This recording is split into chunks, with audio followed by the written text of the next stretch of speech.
Ambassador Zexitar's four eyes rolled in perfect synchronization as the human delegation entered the Galactic Council chambers. The diminutive species shuffled forward with their characteristic awkward gait, carrying what appeared to be another collection of their bizarre contraptions.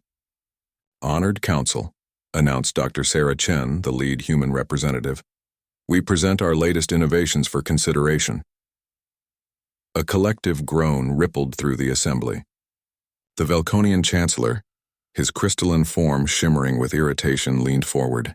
"More of your experiments, humans? Have you not learned that true advancement comes through meditation and cosmic harmony, not through this obsessive tinkering?" The Zephyrian High Priest nodded sagely, his gaseous form pulsing with condescension. "Indeed, we have achieved perfect stasis for millennia. Our societies function without need for constant change." Dr. Chen smiled politely, seemingly unbothered by the dismissive atmosphere. She activated a small device projecting a holographic display. "Today, we'd like to share 3 innovations that exemplify human problem-solving." Ambassador Zextar settled back into his hover seat, prepared for another tedious presentation of human foolishness. The species had only joined the Council 50 years ago, yet they persisted in their chaotic approach to existence. While other races had long ago perfected their civilizations and achieved stable equilibrium, humans remained perpetually dissatisfied, always asking what if and why not. "Our first innovation," Dr. Chen continued, "addresses the energy crisis on Kepler 442b.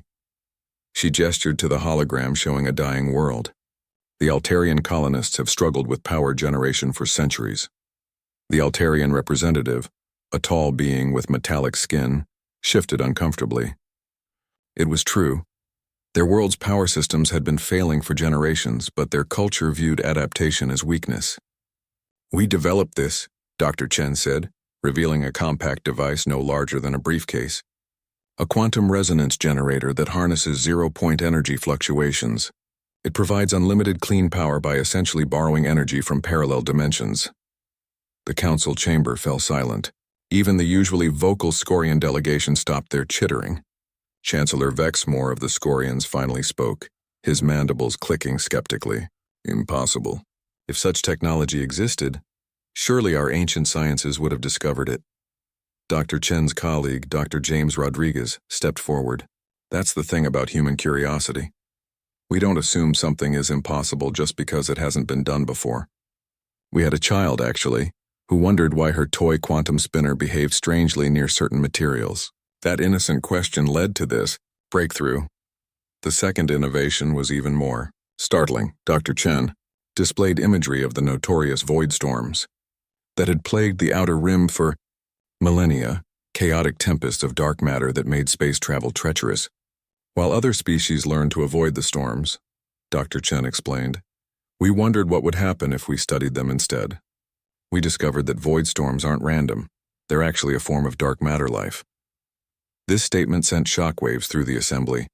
The ancient ethereal collective, beings of pure energy who had existed since the galaxy's formation, pulsed with what could only be described as stunned disbelief. Furthermore, Dr. Rodriguez added, these dark matter entities are actually trying to communicate. They've been isolated in their dimension for eons. Once we figured out how to translate their quantum fluctuations, they became incredibly helpful. They've agreed to modify their movement patterns to create safe passage corridors throughout the galaxy. The third innovation was the most profound. Dr. Chen activated a device that seemed to bend space around itself. The final breakthrough came from a human child who asked, if time moves slower near heavy things, what if we made something really light that thinks it's heavy? This led us to develop gravitational illusion fields. We can now make small ships experience time dilation effects without the massive energy requirements. The implications were staggering. Instant communication across vast distances, near instantaneous travel, the ability to synchronize galactic civilization in ways previously thought impossible. Ambassador Zextar found himself leaning forward despite his earlier dismissiveness. Around the chamber, ancient civilizations that had remained static for millennia began murmuring with something they hadn't felt in ages: excitement. The Velconian Chancellor, his crystalline form now pulsing with rapidly shifting colors, spoke first. These innovations, They could revolutionize galactic civilization. Dr. Chen nodded. That's what we hoped. But there's something we need to address first. She paused, looking around the chamber with steady eyes. For 50 years, this council has treated human curiosity as a character flaw. You've dismissed our questions as childish, our experiments as dangerous, our dissatisfaction with the status quo as primitive restlessness. The chamber grew uncomfortably quiet. Every breakthrough we've shared today came from the same source you've been mocking, our inability to accept, because that's how it's always been, as an answer.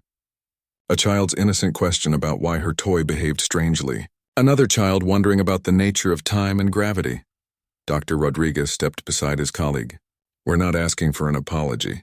We're asking for recognition that diversity of thought isn't chaos, it's strength. The galaxy has stagnated for millennia because everyone achieved their version of perfection and stopped growing. The high priest of the Zephyrians, his gaseous form swirling with unprecedented agitation, finally spoke. What do you propose? Dr. Chen smiled. Not the polite diplomatic smile from earlier, but something warmer and more genuine. We propose an exchange program. Send your young beings to human worlds and we'll send our children to yours. Let them ask uncomfortable questions. Let them poke at things that work perfectly well. Let them wonder what if. But more importantly, Dr. Rodriguez added, we propose that the Council stop treating innovation and curiosity as threats. The universe is vast and strange and full of wonders we haven't even imagined yet. Why would any species choose to stop exploring? Ambassador Zextar looked around the chamber and saw something he hadn't witnessed in his 3 centuries of life. Genuine excitement on the faces of beings from dozens of species. The humans were right.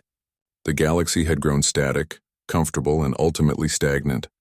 I motion to approve the human proposal, he said, surprising himself with the words. Seconded, came the voice of the Altarian representative, thinking of his dying world that now had hope for unlimited power.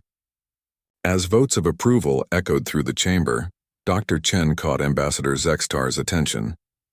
You know what the real irony is? She said quietly. We humans call it curiosity, but it's really just a refusal to believe that any mystery is unsolvable or that any improvement is impossible. We've never understood why other species find that threatening. Ambassador Zextar pondered this as he cast his vote. Perhaps he thought it was time for the galaxy to remember what it meant to wonder.